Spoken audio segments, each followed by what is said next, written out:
நம்ம channel time to ட்ரெண்டை கோயம்புத்தூரில் நடந்த E2E மாடல் ஏஜென்சி ரெக்கக்னேஷன் பண்ணியிருக்காங்க. இந்த ஒரு வெற்றிக்கு முழு காரணம் நீங்கள் மட்டும்தான் இந்த வெற்றிக்கு முழு காரணம். இன்னும் இதே போல் பல வெற்றிகளை நாம் சாதிக்கப் போகிறோம். அஜித் ரசிகர்கள் எல்லாருக்குமே ரொம்ப முக்கியமான ஒரு விஷயத்தை பற்றி தான் பேச போகிறோம். விடாமுயற்சி திரைப்படத்தோட சென்சாரை பற்றி தான் பேச போகிறோம். என்னடா சொல்கிற, விடாமுயற்சி திரைப்படம் ரிலீஸ் டேட்டே என்னன்னு தெரியாமல் இருக்குது, அதுக்குள்ளே சென்சாரா அப்படின்னு சொல்லி கேட்கலாம். ஸோ இப்போ ரிலீஸ் டேட்டும் கன்ஃபார்ம் ஆகியிருக்கு, சென்சாருக்கான அப்டேட்டும் கிடச்சிருக்கு.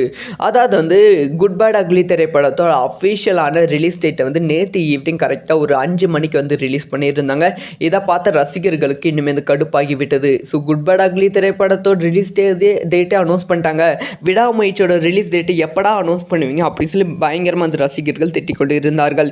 இப்போ என்ன ஒரு தகவல் கிடைத்திருக்குன்னா, விடாமுயற்சி திரைப்படத்தோட ரிலீஸ் டேட் ஓகே ஆகிவிட்டது. ஆனால் அஃபிஷியல் அனௌன்ஸ்மெண்ட், அஃபிஷியல் கன்ஃபர்மேஷன் இனிமேல் பிரேக் டவுன் திரைப்படத்தோட தயாரிப்பு நிறுவனம் சைடிலேருந்து கிடைக்காம இருக்குது. அதனால தான் அஃபிஷியல் அனௌன்ஸ்மெண்ட் நமக்கு கொடுக்காம இருக்காங்க.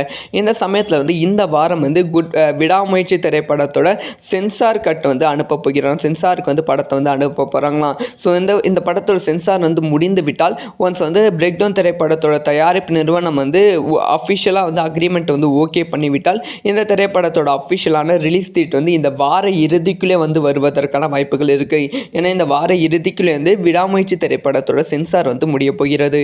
சென்சார் முடிந்த உடனே சர்டிஃபிகேட் ரிலீஸ் ஆகிவிடும். அந்த சர்டிஃபிகேட்டை நம்ம பார்க்கலாம். ஸோ இந்த ஒரு விஷயத்தை பற்றி உங்களோட ஒப்பீனியன் என்ன அப்படிங்கிற விஷயத்தை கமெண்ட்டில் லீவ் பண்ணுங்கள்.